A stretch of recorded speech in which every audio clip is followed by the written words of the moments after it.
tunaagana na Mungu wetu kwa sadaka za mfungo wa siku 3 wa kufunga kila siku na kushuka, na sadaka ya fedha ya 1000. Bwana Yesu asifiwe. Unaagana na Mungu katika mwaka huu, ukimwambia Mungu wako kuwa niko hapa, sina tegemeo lolote isipokuwa ni wewe.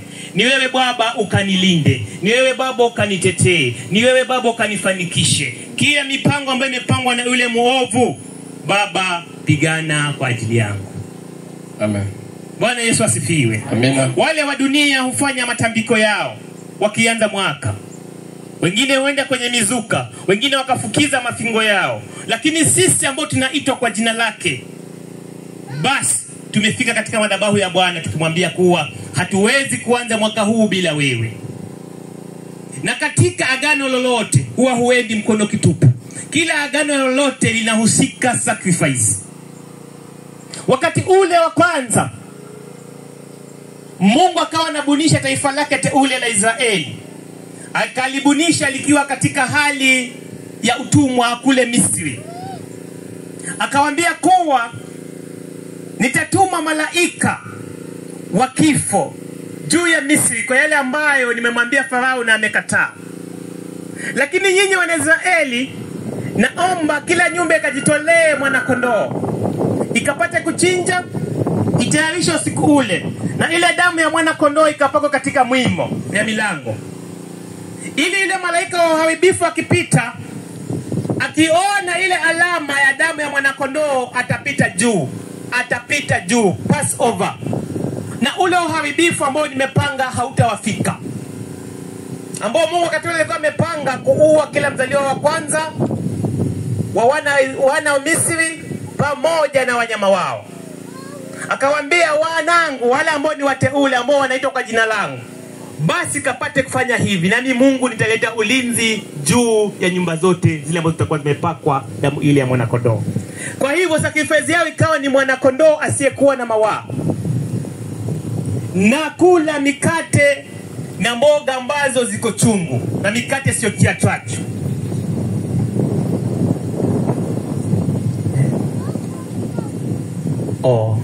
Haya, wacha kidogo, kuna matangazo sababu kuna watu ambao ni mara ya kwanza kufika mahali hapa. Wametoka Mtunga. Wambuji wanajua mahali hapa si wageni, lakini wale wa Mtunga ni wageni. Chaledi karibu, karibisha wenyewe mara ya kwanza. Karibisha wenyewe.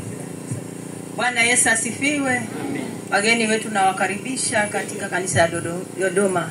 Bwana Yesu asifiwe. Mahali pa kutusaidia ni upande ule, na kule choo ya juu ya wanawake, ya chini ni ya wanaume. Bwana Yesu asifiwe. Karibuni yote. Amen. Bwana Yesu asifiwe. Tuombe neno. Fungeni macho. Baba mtakatifu, mtakatifu Mungu wa Israeli, katika jina la Yesu Kristo, Mungu wangu na baba yangu Ebeneza, Mungu shukule mbinguni, na kushukuru Bwana kwa ajili ya neno hili la maagano ya ulinzi. Bwana, tunaagana wewe mahali hapa madhabahuni pako ulipopachagua mwenyewe kabla hata hujaumba misingi ya dunia. Bwana, ukapapoti na kidole chako kwamba siku moja utapajenga madhabahu yako, na Bwana kawa hivyo. Bwana, tuagane wewe mahali hapa, Mungu wangu na baba yangu. Wacha Bwana Jehova Masia neno hili na nikabidhi mikononi mwako, tumishoko mikononi mwako. Wacha Bwana ukampake mafuta mabichi mbinguni. Wacha Bwana kumguse tena, toa ndoa yake Bwana, nenda kaweka yako mbinguni katika jina la Yesu. Masia Jehova Mungu, nasi Baba tunapoenda kusikiza neno hili, nenda Bwana ukaweke fikra zetu pamoja, akili zetu pamoja, mawazo yetu pamoja, na kemea kila mapepo ya kusumbua watoto wetu kulia na kusumbua mapepo ya kutoa akili zetu mahali hapa kwa neno lako kutupeleka kwingine. Baba, nafunga kila milango ya giza katika jina la Yesu Kristo. Wacha Bwana tukasikie kutokana kwako, ili Bwana uagane nasi sasa na mapenzi yako siku ya leo, kwa jina la Baba na la Mwana na Roho Mtakatifu nimeomba Baba na kulibariki neno. Amen.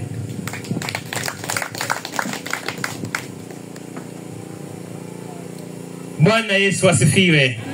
Amen. Nimesema kuwa kanisa ni taifa teule la Mungu ambayo ilikuwa ni Israeli, ikazaliwa kutoka kule Misri wakiwa wamekuwa katika utumwa kulingana na agano waliokuwa wamepatiwa Ibrahimu. Sasa ule wakati walipokuwa kanisa taifa lile teule linazaliwa, Mungu alitanguliza kwanza ulinzi. Bwana Yesu asifiwe. Haitakufaa chochote kama uko na pesa lakini huna ulinzi. Haitakufaa chochote kama uko na afya njema lakini ulinzi huna. Haitakufaa chochote kama wewe ni mtu ambaye mambo yako yako sawa lakini umekosa ulinzi. Haifai kitu. Ndio Mungu wakati alipokuwa anabunisha taifa lake, akilitoa pale katika nchi ya Misri, kwanza alitanguliza ulinzi. Akasema kuwa wekeni alama katika milango yenu. Ndio yule malaika wa uharibifu akifika mahali pale atawapita juu. Uharibifu hautawafika. Na siku hiyo ndio ambayo mtatoka. Mtakula ile mwana kondoo na mtakula ile mikate isiyotiwa chachu pamoja na yale majani ya uchungu, mkiwa mumesimama, mko tayari, mmejifunga kibebwe kutoka katika nchi ile ya utumwa na mwingie katika nchi ya uhuru. Ikawa ni wakati ambao taifa teule linazaliwa. Mungu akatanguliza ulinzi. Amen. Bwana Yesu asifiwe. Amina. Uzima wako si chochote kama huna ulinzi. Sababu huo uzima ambao uko nao, mtu anaweza tuma kitu ukagongwa na ukawa mgonjwa na ukaisha. Fedha zako si kitu na mali yako kama hakuna ulinzi. Sababu kama hakuna ulinzi wowote, fedha zile zinatumiwa kitu zikapukusika yakaisha na ukawa maskini. Mipango yako mizuri, kazi zako na shughuli zako si kitu bila kuwa na protection. Mungu akatanguliza protection kwa Israeli wakati ule alipokuwa anazaa taifa lile teule. Kasema msianze safari bila kutanguliza ulinzi. Na hivi ndivyo ambavyo mtanitolea ili mimi Mungu wangu agano langu nikaliweke dhabihu kwenu. Panapo na ulinzi, panapo na agano, kuna sacrifice.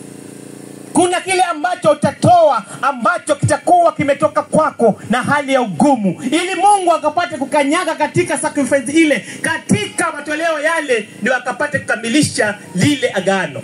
Leo tunaagana na Mungu akatulinde kwa mwaka mzima. Tumefanya hivi mara kwa mara kila mwaka, na hakika Mungu amekuwa mwaminifu. Kati yetu hakuna yule ambaye amegonjeka. Kati yetu hakuna yule ambaye amekufa kifo cha kiholela. Amen. Kati yetu hakuna yule mtu ambaye amezongwa na hali ambayo si za kawaida. Miaka ndani ya miaka, kutoka ibada hii ama kutoka huduma hii ianze huku Victory, huku Menza Mwenye mpaka leo. Ashukuriwe Mungu. Amen. Kwa kuwa hakika agano lake limekuwa thabiti kwetu. Wale ambao wamekuwa pamoja na sisi kutoka hii huduma hii ikuje mpande huu, hakika watatoa ushuhuda, waseme tumekuwa na Victory na tumekuwa salama. Katika kanisa letu hatujakuwa na magonjwa ambayo si ya kawaida. Katika kanisa letu ama huduma hii hatujakuwa na vifo vya kiholela. Sababu Mungu huwa kila mwaka tunaweka agano naye na anaahidi kutulinda, na hakika anatulinda. Amen. Bwana Yesu asifiwe. Amina. Kama vile ametangulia hapa akasema kuwa vifo vitatokea mwaka huu lakini si kwenu nyinyi. Mambo magonjwa yatatokea mwaka huu lakini si kwenu nyinyi. Wacha agano hilo leo kalifanye dhabihu kwa wewe pamoja na jamii yako. Amen. Wale ambao wanaitwa kwa jina lako, kama vile ambao watu wameambiwa, wote ambao watakuwa katika hiyo nyumba itakayokuwa na alama watakuwa salama. Hata wewe kuja kwako mahali hapa umeweka alama kwako wewe na jamii yako, wote watakuwa salama. Wote wanaoitwa kwa jina lako watabaki salama, sababu agano la Mungu huwa linakava wote ambao connection na wewe. Amen. Ibrahimu akaambiwa kuwa atakaye kubariki nitambariki na atakaye kulani nitamlaani. Wacha nikwambie, agano ambalo unaenda kufanya hapa na Mungu, hata watu wako, watoto wako hataweza kuogeka. Amen. Sababu itatembea pamoja na wewe. Hivyo ndivyo Mungu wetu hufanya. Wacha tukasome pale katika maandiko. Kaa tayari mtumishi wa Mungu na Biblia.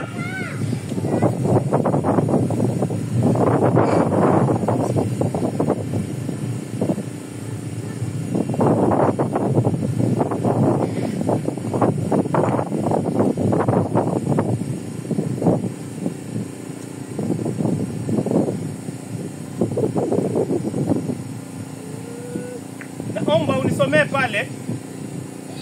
Naomba nisomee pale kutoka Kutoka 12 1 hadi 14.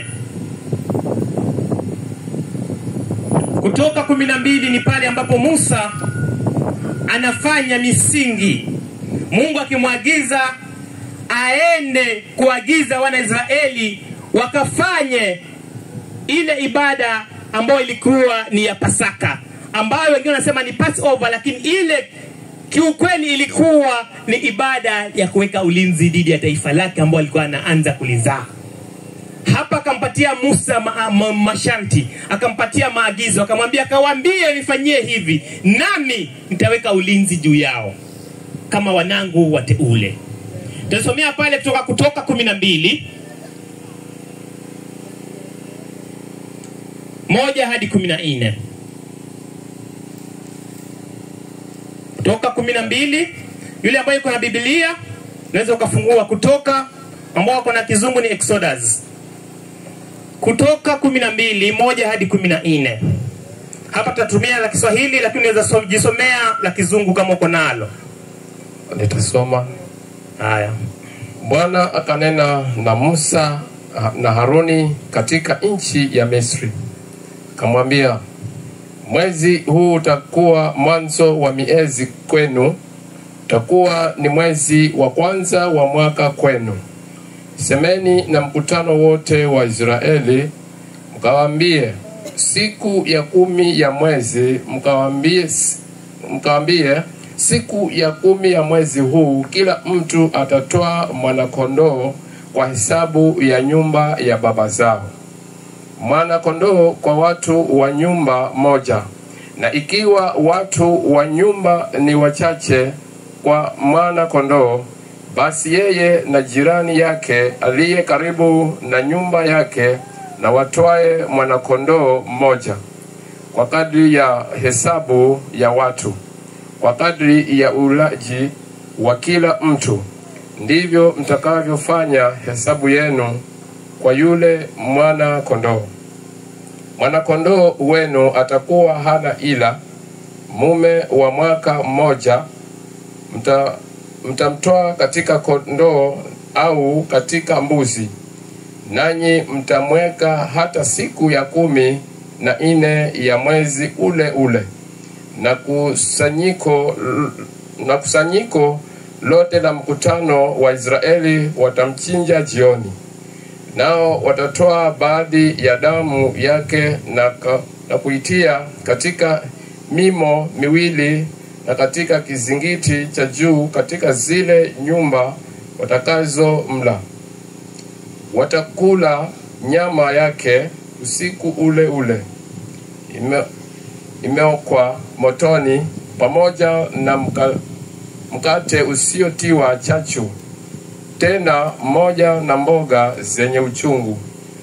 Msile mbichi wala ya kutokoswa majini, bali imeokwa motoni, kichwa chake pamoja na miguu yake na nyama zake za ndani. Wala msisaze kitu chake chochote hata asubuhi, bali kitu kitakachosalia hata asubuhi mtakichoma kwa moto.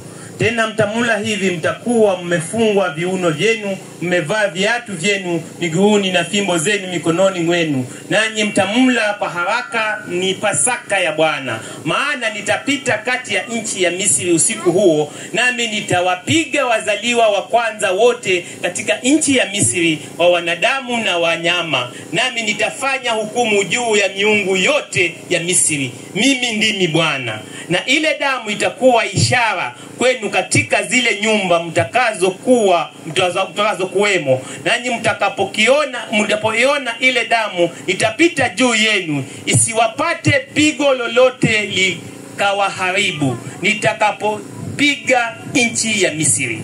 Na siku hii itakuwa ukumbusho kwenu, nanyi mtafanya iwe sikukuu kwa Bwana, mtafanya iwe sikukuu katika vizazi vyote kwa amri ya milele. Bwana Yesu asifiwe. Amen.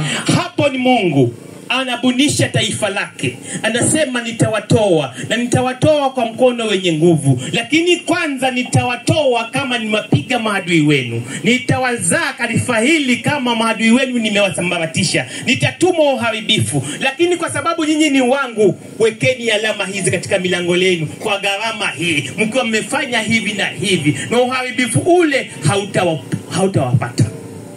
Kwa hivyo kutakuwa na uharibifu, lakini hautawapata, sababu nyinyi nitakuwa nimewalinda, nitakuwa nimewateua, na wakati huo nitawatoa, nitakuwa nyinyi ni wangu. Mungu alianza kwanza taifa lake kwa kulipatia ulinzi. Ulinzi ndio muhimu kwanza, kama vile nimetangulia kusema.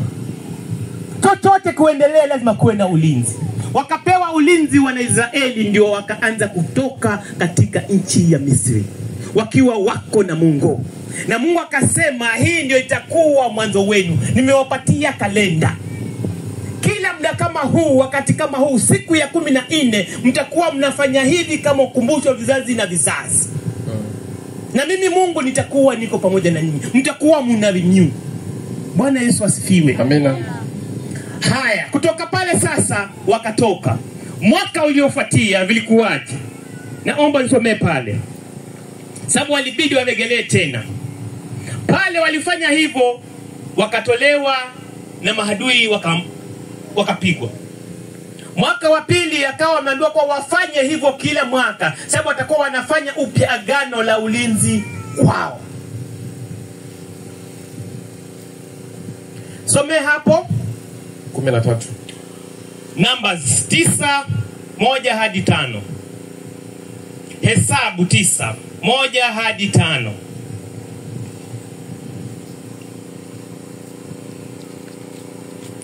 Kisha Bwana akanena na Musa katika bara ya Sinai, mwezi wa kwanza wa mwaka wa pili baada ya kutoka kwao katika nchi ya Misri, akamwambia, tena wana wa Israeli na washike sikukuu ya Pasaka kwa wakati wake ulioagizwa. Siku ya 14 ya mwezi huu, wakati wa jioni, mtashika kwa wakati wake ulioagizwa, kwa amri zake zote, na kama hukumu zake zote zilivyo, ndivyo mtakavyoishika. Kisha Musa kawaambia wana wa Israeli kwamba waishike sikukuu hiyo ya Pasaka. Paka 5 malizia hapo 5. Nao wakaishika Pasaka katika mwezi wa kwanza, siku ya 14 ya mwezi, wakati wa jioni, katika bara ya Sinai, vile vile kama hayo yote Bwana aliyomwagiza Musa, ndivyo walivyofanya wana wa Israeli. Bwana Yesu asifiwe. Wakashika sikukuu ile ya Pasaka mwezi wa kwanza, siku ya 14 ya mwezi. Bwana Yesu asifiwe. Amen. Kinyume na vile watu wengi wanaelewa Pasaka kuwa ni kuwa Yesu alikufa akafufuka. Ndio hivyo kabisa, sababu Yesu alipokufa akafufuka ilifanyika wakati ambao ilikuwa inaambatana na Pasaka. Ili akawa yeye ndiye atasimama kama huyu mwana kondoo. Lakini ile kilengo yenyewe ya Pasaka ilikuwa inaaminisha ulinzi. Bwana Yesu asifiwe. Na ilikuwa inafanyika siku ya 14 ya mwezi wa kwanza wa kila mwaka. Kwa huo mwaka mkianza muwe na ulinzi wa Mungu. Yale maovu ambayo yatafanyika yapite na juu, nyinyi muwe salama. Hivyo ndivyo walifanya hata alipotoka wakaingia katika Sinai mwaka wa pili, wakashika Pasaka wakati ule ule. Yaani kwa Wanaisraeli Mungu ndiye aliwatengenezea kalenda. Akisema hivi ndivyo ambavyo mtafanya. Haendelea hapo katika hiyo 9, Numbers 9. Baada ya kufanya hivyo kulitokea nini? Soma hapo 15 hadi 17. Hiyo Numbers 9 15 hadi 17.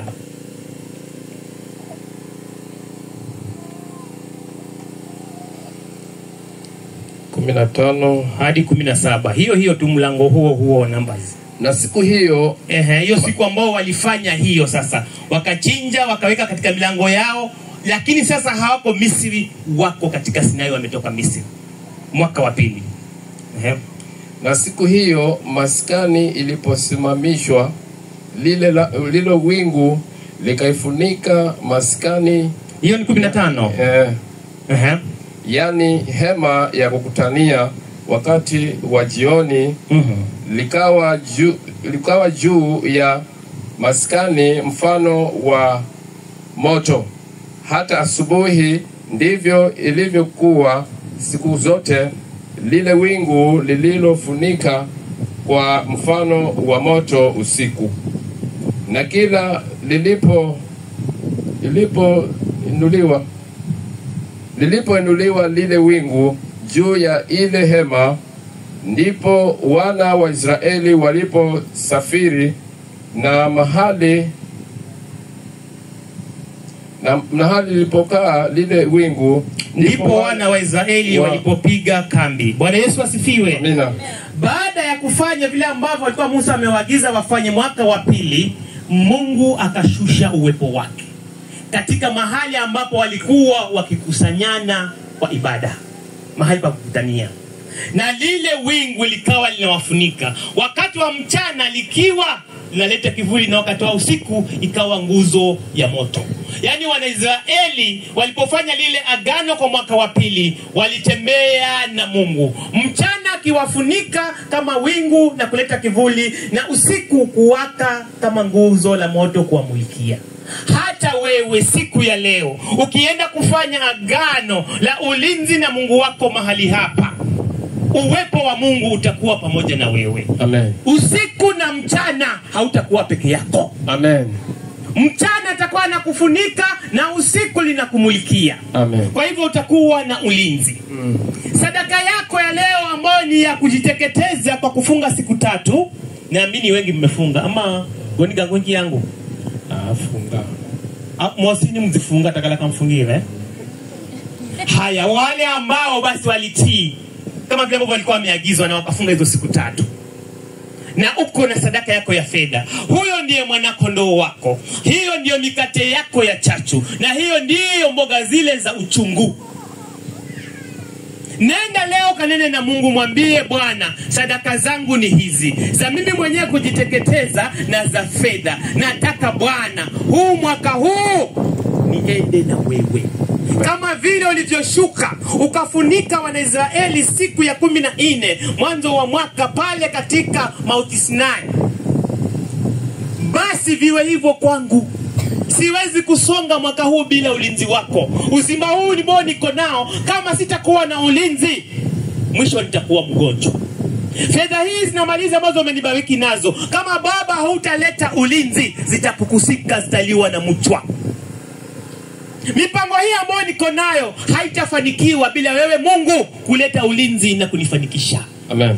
Bwana Yesu asifiwe. Amina. Hauwezi bila Mungu, hauwezi bila Mungu. Na ndiyo maana Mungu alipoanza shughuli yake alitanguliza ulinzi kwa wanawe, sababu alijua kabisa kama hawa sitawekea ulinzi, yale ambayo yako mbele hawatatoboa. Amen. Bwana Yesu asifiwe. Amina. Hata wewe mwaka huu anza na Mungu. Mwambie Mungu, kama hautanitangulia Bwana, basi sitaweza. Kama vile Musa alisema kuwa niko tayari kuenda kule, lakini Mungu, kama hutaenda na mimi, sitaweza. Bwana Yesu asifiwe. Amina. Hata wewe siku hii ya leo ambayo bado mwaka huu ungali mbichi, tuko bado katika mwezi wa kwanza wa mwaka, mwambie Mungu, nimekuja mbele zako Bwana na sadaka zangu za mfungo na sadaka zangu za fedha. Nataka Bwana mwaka huu niende na wewe, ukapate kunilinda mimi pamoja na familia yangu, mimi pamoja na vitu vyangu vyote, viongeaje na visivyoongea. Baba kavilinde. Afya yangu Baba naiweka kwako, watoto wangu naweka kwako, mke wangu mume wangu nawaweka kwako, mali zangu na watu wote ambao wanaitwa jina lako nawaweka kwako. Angalia kila kitu changu Bwana, ukapate kunilinda na ukapate kunifanikisha katika mwaka huu. Amen. Amen. Hayo yawe maombi yako wakati huo ikifika wa kupeleka sadaka zako za ulinzi. Bwana Yesu asifiwe. Amina. Naomba nisomewe katika Biblia vifungu fulani ambavyo Mungu alikuwa anasisitiza kuwa ukiwa na mimi basi usiwe na hofu. Madamu uko na mimi nitakulinda, nitakupigania, nitakutetea.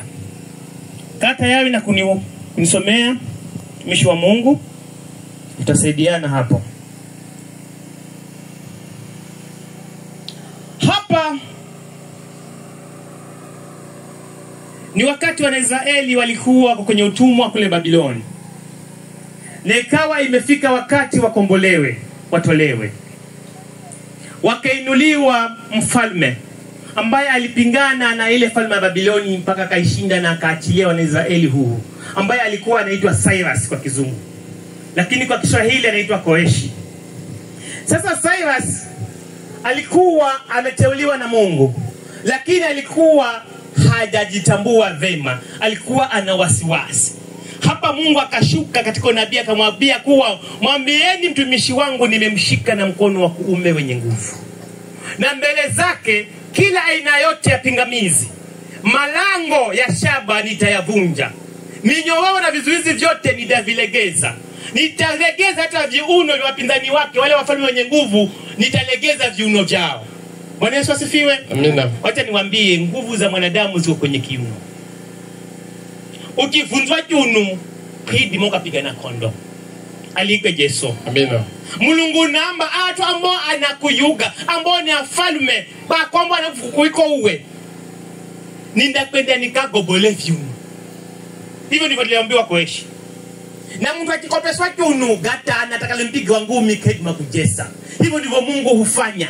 Wakati huu na wakati huu Mungu anatakwambia kuwa yule ambaye anakusumbua ninavunza kiuno. Si kwamba ni kiuno hivi cha kimwili. Yambaye kala niye mutaya mona dhamini yotamaye bomu yotaiwe indaimala. Alipe Yesu. Amina. Hapo ndanda hudu mata Victor mzi ungine mtumia wa mudzi wa wiwa zambe mwana mdide. Atengwa kwa dona wiwa baba namba azini banangwa vitu vyangu. Mana hata tumoka na Jehova hawakunisaidia kwenzo vitu tandiafa. Baadhi kalo na wiwa mtumia kalovunzwa tunu. Wafunzo tamaye. Kwa hivyo Mungu anakuambia kuwa nitatangulia mbele. Wale wafalme ambao walikuwa nakutisha nitawavunja viuno na utapita kwa sababu wewe ni wangu. Amen. Bwana Yesu asifiwe. Amen. Kwa hivyo tembea. Ukiwa umefanya agano na Mungu, tembea na kichwa chako kiwa juu. Upate kujua kuwa hakuna yule ambaye ni mkuu zaidi ya wakuu ambaye atashindana na wewe kwa sababu wewe uko na Mungu. Na Mungu ndiye mkuu wa yote. Bwana Yesu asifiwe. Amen. Tembea ukiwa na uhakika. Bwana Yesu asifiwe. Tasomea pale katika Isaya 45 2 hadi 3. Isaya 45 2 hadi 3.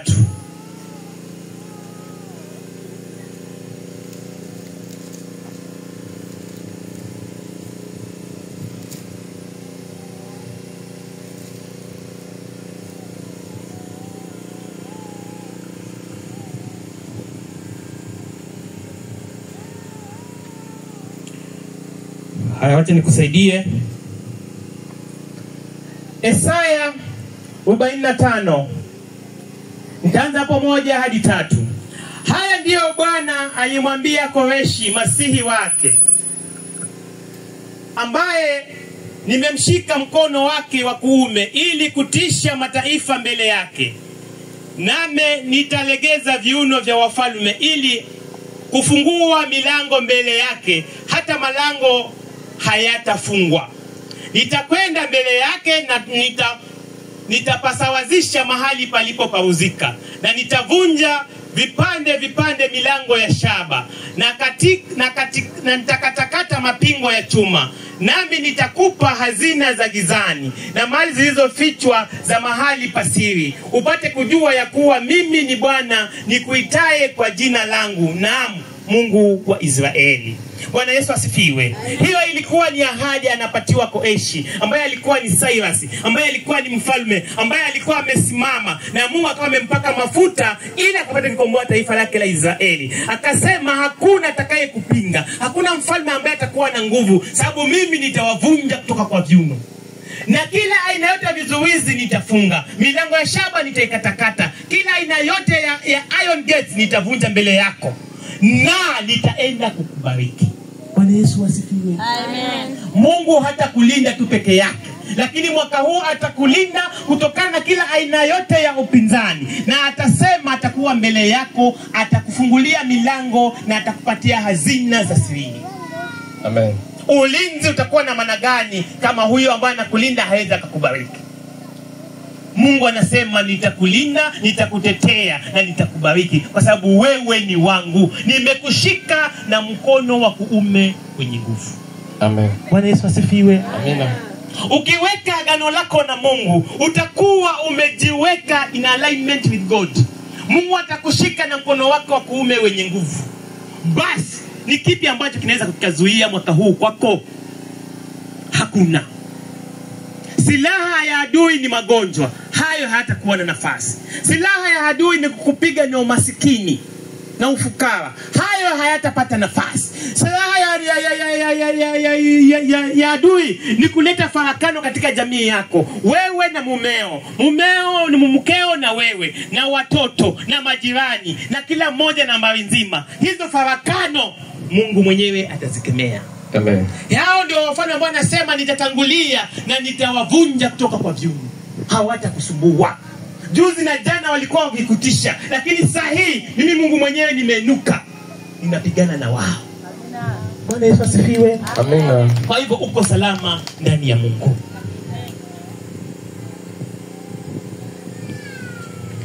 Naomba mtumishi wa Mungu ansomee hapo.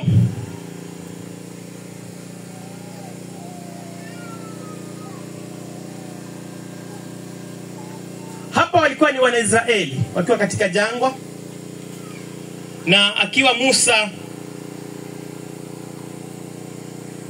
ameachia uongozi Joshua. Sasa walikuwa wanahitaji sana kuencouragewa ili wasonge mbele. Nisomee hapo katika Deuteronomy 1:30. Deuteronomy ambao kwa Kiswahili ni Kumbukumbu ya Torati. Kumbukumbu ya Torati 1 mlango ule mstari ule 30.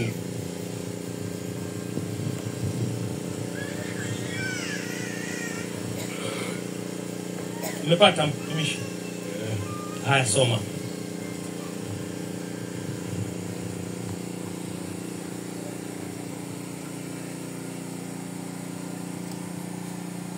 Kumbukumbu ya Torati 1 mlango 30.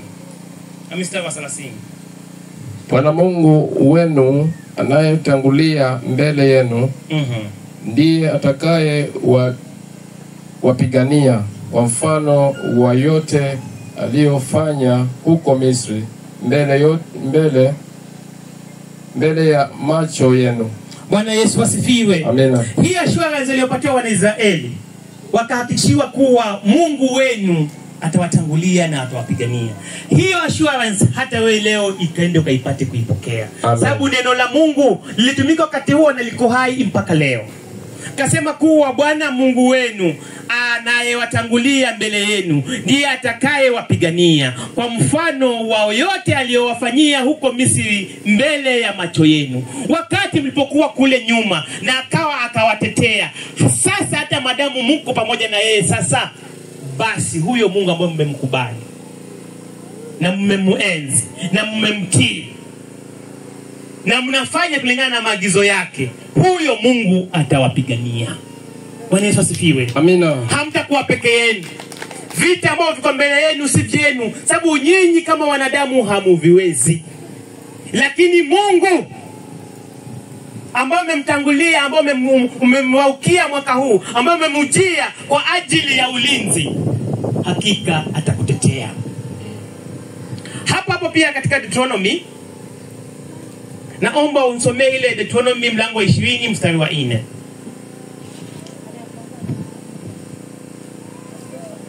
Deuteronomy mlango 20 mstari wa 4. Kumbukumbu ya Torati 20 mstari wa 4. Haya, kama hujafika nimefika. Kwa maana Bwana Mungu wenu ndiye awaandamaye kwenda kuwapigania juu ya adui zenu ili awaokoe ninyi. Bwana Yesu asifiwe. Amina. Mungu ataandamana na sisi na yeye atapigana na maadui zetu ili atuokoe. Ni mpango wa Mungu kapate kuokoka kutokana kwa mkono wa adui wako. Bwana Yesu asifiwe. Amina. Wacha nikwambie, Mkristo ni yule ambaye anashinda vita. Na Mkristo yule ambaye ni Mkristo wa kweli haezi kaa bila kuwa na maadui. Bwana Yesu asifiwe. Wale ambao wanafuatilia habari, hakuna wakati taifa la Israeli imekaa katika amani. Kama sikupigana na Wapalestina, wanapigana na Hezbollah. Kama sikupigana na Hezbollah, kuna mambo mengine ambayo yameinuka yanaendelea. Hakuna wakati Israeli imekuwa na amani.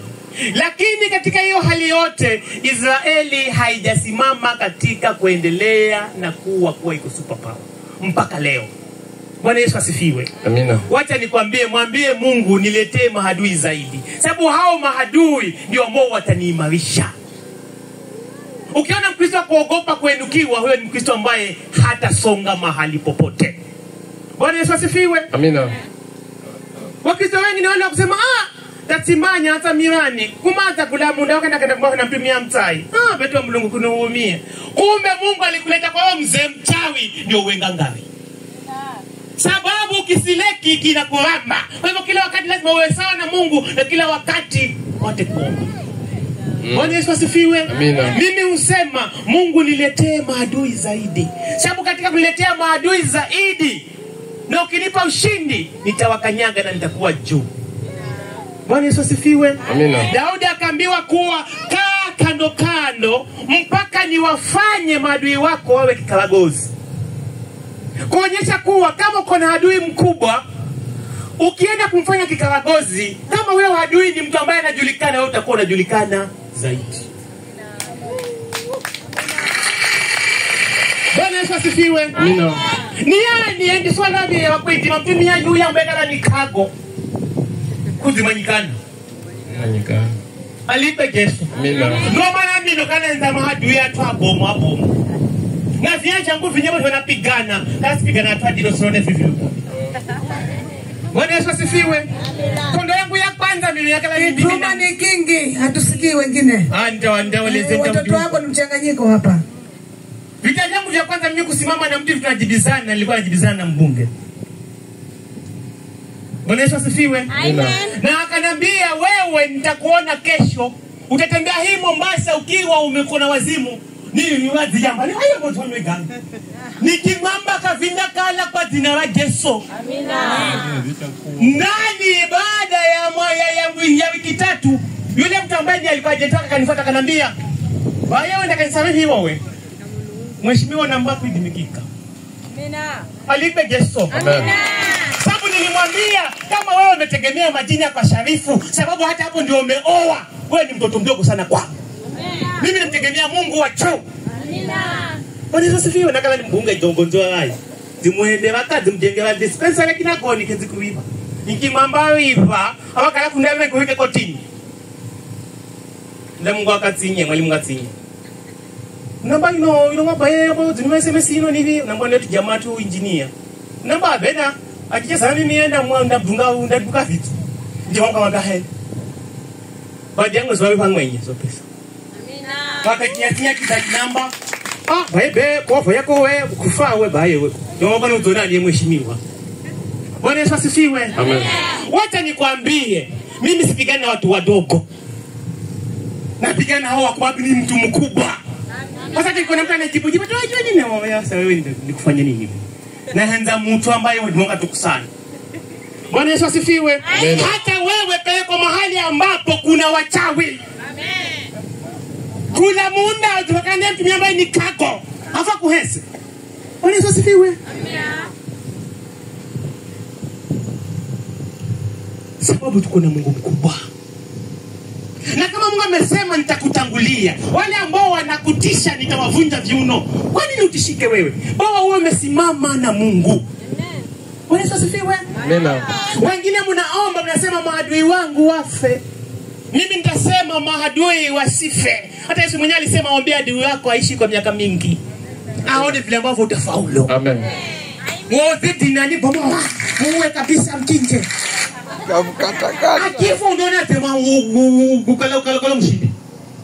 Wika bomo asona muse mkononi uyaye babo. Jamanya ayo he. Wafika watu wote kufika. Sababu kuna Mungu. Amen. Na kama uko na Mungu na leo umekuja kucharge, yani iwe ukagana ibada ya maagano usikuza kufukiza fingomo uni muzukao. Amina. Kwa Yesu asifiwe. Amen. Wajua tu wanafikiria ati madhabahu na ikiwa inavuma nguvu ya Mungu imepita mizuka. Kwa Yesu asifiwe. Amina. Ukienda watu na sadakazo ukigomba na kwamba gawekiwe mimi na kaende kagere. Bwana Yesu asifiwe. Kwa hivyo nyinyi mmekuja katika mzuka wa Mungu. Leo mtagana na Mungu mahali hapa, na hayo ndio ambayo yatakuwa. Amina. Na Mungu wetu ananena. Amen. Katika Biblia amesema nini? Siku hiyo nitapita, nitawapiga wazaliwa wa kwanza wa wanyama pamoja na watu wa Misri pamoja na miungu yao. Kwa hivyo yuyu Mungu wewe una nguvu kushinda mizuka yao. Sababu ziwo wote wa mzuka ndio ni wazua mwenga. Kuna mzuka kule Majoreni. Kwa kuwa watu wanapelekana kwa kumaba unashikwa na kansa kwa ukadamu. Kwa hivyo inapotea. Tuliuchoma huo. Sababu walituchokoza. Kwa hivyo wote nikwambie, unaweza tamuka katika hii madhabahu yako ikaua madhabahu za wengine huko. Na vikawa hivyo. Amen.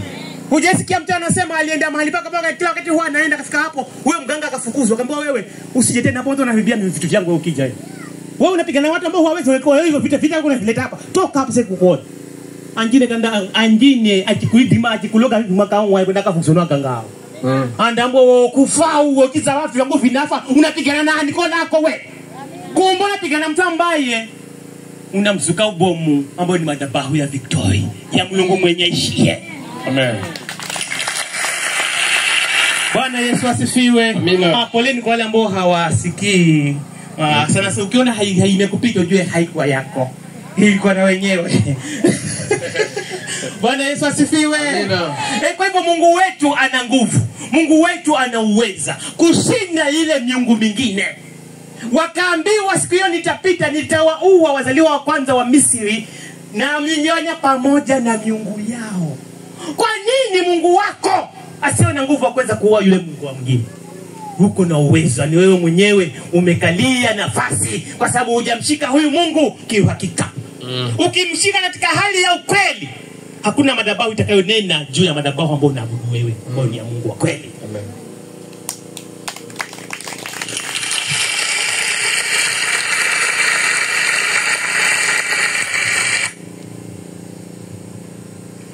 Wacha nikasome pale. Somaji wetu tutasomea pale.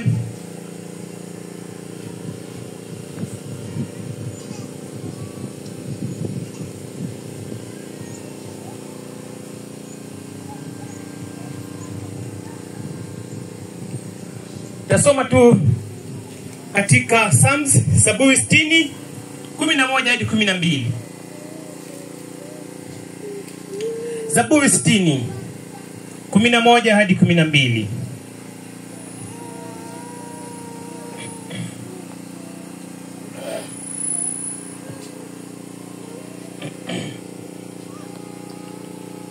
Tasoma 11. Zaburi 60 11 hadi 12. Utuletee msaada juu ya mtesi. Maana wokovu wa binadamu haufai. Kwa msaada wa Mungu tutatenda makuu. Maana yeye atawakanyaga watesi wetu. Bwana Yesu asifiwe. Msaada wa mwanadamu uko bure. Lakini Mungu akiwa pamoja nasi atakanyaga watesi wetu. Bwana Yesu asifiwe. Amen. Kwa kama kuna chochote kile ambacho tutakana ulilie, lilia ulinzi kutoka kwa Mungu. Ni sawa kabisa kuwa na vijana kwenye miraba minne katika boma lako. Hata ni vizuri kabisa kuwa pia na mabodyguard. Lakini ni msaada wa Mungu peke yake ndio ambao uko thabiti. Sababu Mungu ndiye atatukanyagia maadui wako. Kama ni hawa physically hawa tuseme wewe na vijana wa kukulinda, wao wataona wale ambao wamekuja kimwili. Lakini hawataona vile vita vya kiroho. Ujeze wajine kata hata kama bodyguard tunavyoenda jine kata. Ni Mungu peke yake. Kwa hivyo nasema msaada na ulinzi wa mwanadamu uko bure. Lakini ule ulinzi na msaada wa Mungu ni ukamili sababu yeye atawakanyagia maadui wako. Ibada ya leo ni ikiwa mwaka uko mbichi, ni sawa kabisa uwe pamoja na Mungu akutangulie katika mambo yako yote ya kiroho, ya kimwili. Yeye ni Bwana wa kila kitu, hakuna ambacho kwake hahusiki. Muachie mambo yako ya kimwili, muachie alinde mambo yako ya kiroho, muachie alinde mambo yako ya mahusiano. Bwana Yesu asifiwe. Amina. Yeye mtumia mbona kuyuga ambaye una mambo yako kagafaa, mpe Mulungu ndashughulika na uhusiano. Bwana Yesu asifiwe. Amina. Sababu watu wengine wanadamu unalia kumwekea Mulungu mipaka. Haka na beni gangu na hata kausika kuku. Ye pastor na foyewe kako kile kwa beni gangu. Wacha nikwambie, Mungu aliyekuumba katika tumbo la mama yako anakujua katika hali ya kimwili na hata pia katika hali ya kiroho. Wacha Mungu yote ashughulikie. Amen. Bwana Yesu asifiwe. Amina. Simwekee Mungu mipaka. Kaka ni mambo pesa kana beni gangu gani? Habete Mungu mambo pesa kwa hesabu sema sidima. Wacha nikwambia, nakwambia mimi nimepatia mwanadamu maarifa ya kutengeneza mali na fedha. Kwa hiyo wataka kuwa na kunaendaje? Unahusika. Kwa hivyo wacha Mungu awe mlinzi wako. Hapa meza mwenye kuna wazoeaji hata kufanya biashara yoyote, haiwezi kuendelea. Muhusishe Mungu katika biashara yako. Hawa wazoeaji watakemewa na Mungu mwenyewe. Undamba unatoeaje wewe meza mwenye, lakini watu wa fulani mwanzo kitoea watasema halo kwa kozo usinenda kwa kweli. Bwana Yesu asifiwe. Amina. Mungu anaviweza hivyo. Hakuna mtu wewe mkali za Mulungu. Bwana Yesu asifiwe. Amen. Kwa hivyo mwaka huu mwambie Mungu, nilinde katika sehemu zote za mambo yangu ya uchumi na fedha zangu, mapato yangu, mambo yangu ya mahusiano na watu wangu, katika mambo yangu ya afya yangu mimi na watu wangu kalinde. Sigano hangwe kagani husuka kakumswe Mungu anakona kana kumswa. Mwambie Mungu, tawala mbele nyuma upande tawala. Neno kanilinde, onekana katika sehemu zote. Na hakika Mungu ni mwaminifu. Amen. Utaona tofauti mwaka huu. Amen. Lakini neno moja nataka niwaambie. Hii agano ambalo tunaenda kufanya mahali hapa litashika kwa yule ambaye amemfanya Mungu kuwa nambari 1. Bwana Yesu asifiwe. Amen. Yaani ile nafasi yako ya kwanza isiyo imechukuliwa kitu chochote, ila ni huyo Mungu peke yake. Ndio hili agano linafanya kazi 100%. Lakini kama kuna kingine chochote ambacho umekienua zaidi ya Mungu, Mungu amechukua nafasi ya pili, hili agano haliwezi likakamata 100%. Bwana Yesu asifiwe. Amina. Wewe uko mahali hapa lakini umeinua sana kazi yako kushinda Mungu. Mungu hawezi akakuwa 100% kwako. Bwana Yesu asifiwe. Amen. Uko mahali hapa lakini umeinua sana mali zako kushinda Mungu. Hili agano haliwezi likafanya 100%. Bwana Yesu asifiwe. Amen. Mungu anasema na nipate nafasi ya kwanza kwako. Basi nikipata nafasi ya kwanza kwako, ni nini ambacho kinaweza kikakutisha? Hakuna. Bwana Yesu asifiwe. Amina. Kwa hivyo kana kuna watu ambao wanaoenzi zaidi ya Mulungu.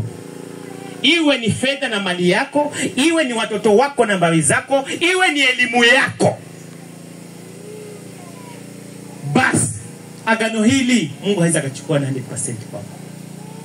Sababu anasema wale ambao wameniamini na wamenifanya mimi kuwa tumaini lao na kitu cha tunu, yaani mimi ndimi thawabu kubwa kwao, basi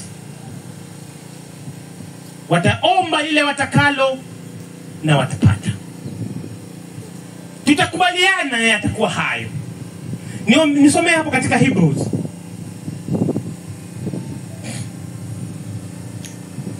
Waebrania 13:5-6.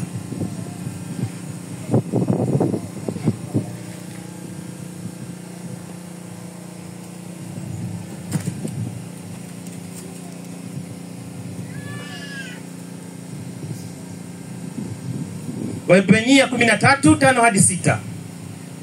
Msiwe na tabia ya kupenda fedha, mweradhi na vitu mlivyo navyo, kwa kuwa yeye mwenyewe amesema, sitakupungukia kabisa wala sitakuacha kabisa. Hata tuthubutu kusema, Bwana ndiye anisaidiaye, sitaogopa. Mwanadamu anitenda nini? Mwanadamu anitende nini? Mtu ambaye anaweza sema hivyo kuwa mwanadamu anitende nini ni yule ambaye yuko na master mmoja peke yake. Bwana Yesu asifiwe. Amen. Yesu alisema kuwa huwezi kutumikia mabwana wawili. Walikuwa nani na nani hao mabwana wawili? Ilikuwa ni? Nijibuni jameni. Yesu alisema huwezi kutumikia mabwana wawili. Ilikuwa ni nini na nini? Ilikuwa ni fedha na Mungu. Si fedha na shetani. Bwana Yesu asifiwe. Kwa hivyo kunaye bwana ambaye ni fedha. Kama umeweka fedha juu, huyo ndiye bwana wako. Hili agano haliwezi likafanya na wewe. Hili ni wale ambao wameweka fedha chini, yule ambaye yuko juu ni Mungu mwenyewe. Hili agano litafanya. Sababu anasema kuwa Yesu alisema kuwa hawezi kutumikia mabwana wawili, Mungu na fedha. Kwa hivyo anasema kuwa ukinifanya mimi kuwa wa kwanza, basi unaweza kumwambia mwanadamu unifanye nini? Niko na Mungu. Bwana Yesu asifiwe. Amen. Kwa hivyo hili agano ambalo utafanya mahali hapa, hakikisha kuwa Mungu umemweka nambari 1 katika mambo yako yote. Bwana Yesu asifiwe. Amen. Na Mungu ukimweka nambari 1 katika mambo yako yote, agano ambalo utafanya na yeye huwa linashika 100%. Bwana Yesu asifiwe. Amina. Sasa nasema huyu mwanangu amenienzi, amenifanya niwe kitu cha thamani, amenifanya ndio kitu cha tumu kwake. Hana tamaa nyingine mbali na hiyo. Basi mwanadamu amfanye nini? Hakuna. Uko salama. Atakulinda, atakuhifadhi, atakutetea. Hakuna mipango ya mwanadamu ambaye pengine anaabudu mizuka ama ni devil worshiper ama anaingia katika mitandao ya Freemason ambaye anaweza tuma kitu kwako kitakudhuru. Mwanadamu akufanye nini? Bwana ndiye mchungaji wako. Bwana ndiye mlinzi wako. Na hilo ni kwa wale ambao wamemfanya Mungu kuwa kimbilio lao na nambari 1 kwao. Ni hayo, Mungu awabariki. Amen.